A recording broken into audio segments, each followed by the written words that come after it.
Hello, today we will start a new topic. Till now we have been discussing Bravais lattices, 14 Bravais lattices and 7 crystal systems. We looked how symmetry helps in classification of crystals into these schemes. We will now start a new topic, the Miller indices of directions and planes. These are techniques or tools to specify various directions. As when we work with crystals, we need to specify or name different directions and planes in a crystal. So, Miller indexing is a standard method which has been which is being used for this purpose. So, let us we will first in this video we will look at Miller indices of directions, and in the next one we will take Miller indices of planes. So, let us look at Miller indices of direction. Suppose we have this crystal, a unit cell is shown, a face centered cubic lattice. So, all these large circle are the lattice points, and we want to specify a certain direction, let us say this blue direction, edge of the cube. Now, of course, the cube has this edge, it has this another edge, two horizontal edges and one vertical edge. So, I have picked out one of them, this blue one, and I want to give a name to it. Of course, in common language I can say that it is the edge of the cube on its bottom face coming out of the screen, so to say, and this one is an edge lying in the screen, and this is a vertical edge, and so on. However, Miller indexing will give us a specific notation or specific system to name this blue line. So, let us look at how we do that. We will go step by step. The first step in Miller indexing is to choose an origin on the direction. So, I have chosen this back corner as my origin, pointed out in red. So, the first step is always to choose the origin, and I have highlighted here that on the direction. So, the origin always has to be on the direction, it should lie on the direction, or vice versa. The direction should pass through the origin, or origin should be so chosen that it lies on the direction. This freedom of choice exists in crystallography.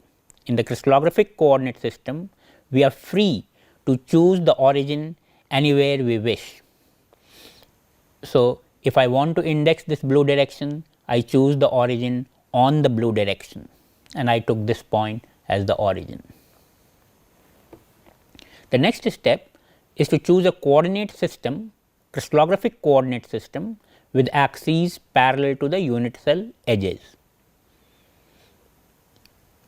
So, in this case I have chosen x, y and z with the 3 x, y, z directions parallel to the unit cell edges. Here I have for illustration purpose I have taken a cube. Even in a non-cubic crystal, even if the angle between x and y is not 90 degree, and even if z is not perpendicular to x and y, we will always choose our x, y and z parallel to the unit cell edges. This is what is called the crystallographic coordinate system. So, we will be using the crystallographic coordinate system with unit cell edges as our axes. So, we have done that for this direction. Now, we have taken this red origin and red axes. The next step is to find the coordinates of another point on the direction in terms of a, b and c. A, b and c are the 3 lattice parameters. So, in this case they are the edge lengths. So, a is the edge length of the unit cell along the x axis, b is the edge length of the unit cell along y axis, and c is the edge length along the z axis. So, in terms of these 3 vectors, the a, b and c vectors, I will now try to express the blue vector, which is the vector of my choice, direction of my choice, as in terms of these 3 vectors. So, here it is very simple, it is 1 times a, because the direction is along the x axis and is of the length equal to a. So, it is 1 times a, 0 times b and 0 times c. So, I just take these coefficients 1, o, o to represent this direction. So, I find the coordinates of another vector in terms of a, b and c. So, the first one means 1 times a, the second 0 means 0 times b and then 0 times c. The next step, which in this case is redundant, but we will write it out because we will use it in the next example, is to reduce the coordinates to smallest integers, and this can be done either by dividing by a common factor or multiplying by a common factor. So, suppose we had fractions, then we will multiply by some common factor such that the fractions get cancelled. Or suppose if we had a common factor in all these 3, then we will divide by that common factor to cancel out the common factor. So, this is a step of reducing the coordinates to smallest integers. In this case, nothing is required, 1 0 0 is already smallest integers. So, we carry on with that. And then the final step is to just put these 3 numbers in a square bracket. This is an important step. A square bracket is not my choice in this presentation or this slide. It is an internationally agreed upon convention that directions will always be represented by numbers inside a square bracket. So, we will follow this convention. So, 1 0 0 is the direction which is represented by this blue line. So, 1 0 0, there is a slight difference between vector terminology and the Miller index of a direction. Although I picked up one vector, this blue vector, to along this line and you used that to calculate my Miller indices. Once I have found the Miller indices 1 0 0, it is not representing just this blue vector, but this entire x axis. So, the entire x axis as well as the negative x axis can be represented, this full line is represented by the number 1 0 0. Another peculiarity of convention here, when I wrote the components separately, I am writing it with commas, but in the Miller indices I am not using any commas. So, this is a useful convention.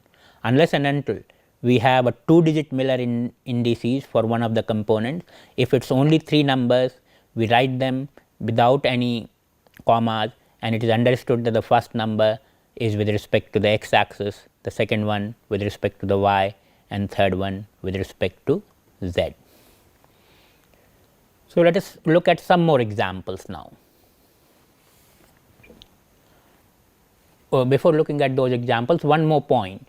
So, Miller indices of a direction represents only the orientation of the line, not its particular position in space or also its sense. So, I already told that not only the positive x axis, but the negative x axis will also be represented by 1 0 0 if we do not really want to distinguish positive and negative. That is to say, if we are only interested in the line, not in the sense, and in Miller indices that is usually the case, then 1 0 0 represents the entire x axis.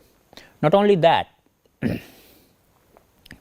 because what we said about freedom of choosing the origin, if we had parallel lines somewhere here, then I can again choose my origin here and this will become my x axis, or I can choose my origin there and this will become my x axis. So, all parallel directions have the same Miller indices. Let us now look at some more examples.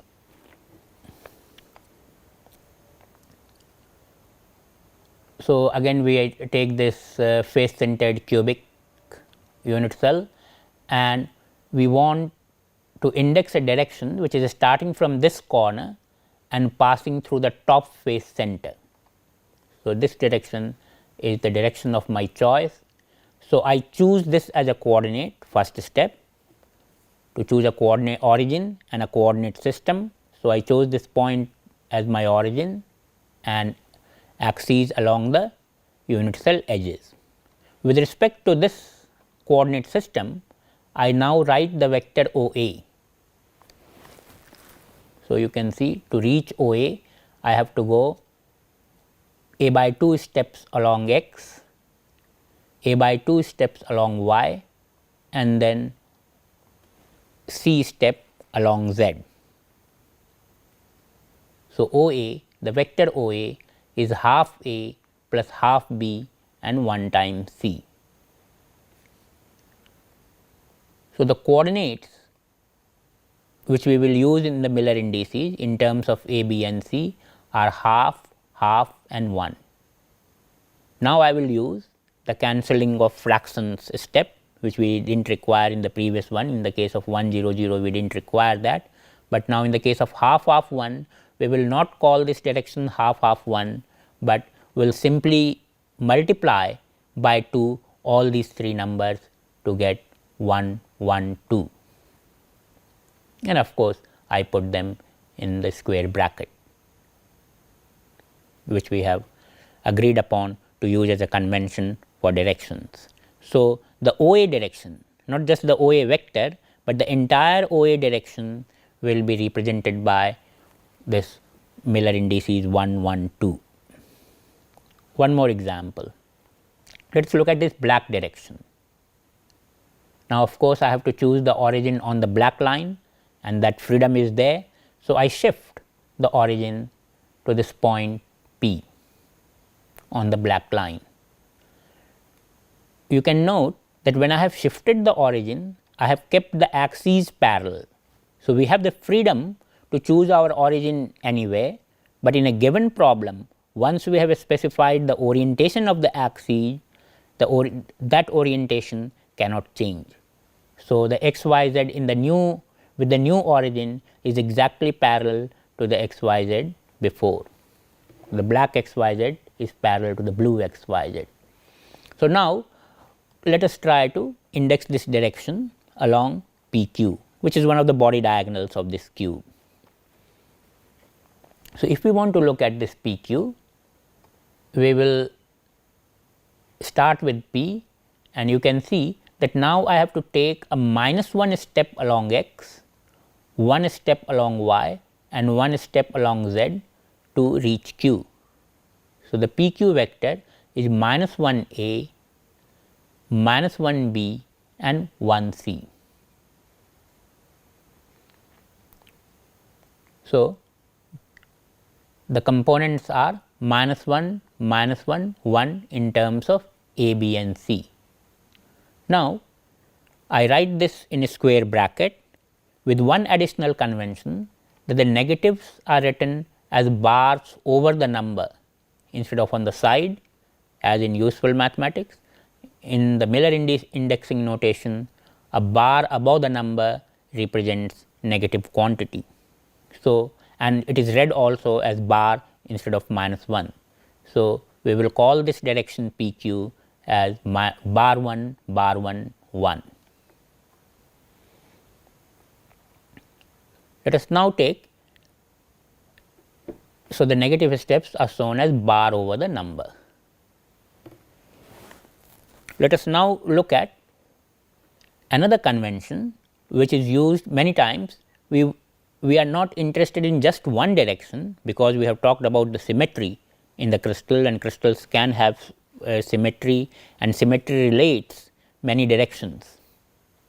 So, many directions become equivalent because of the existing symmetry of the crystal. So, for example, if you take a cubic crystal, so all the edges of the cube are equivalent by the cubic symmetry. So, if we index the edge along x axis, it will be 1 0 0. If we index along the y axis 0 1 0 and index along z axis 0 0 1.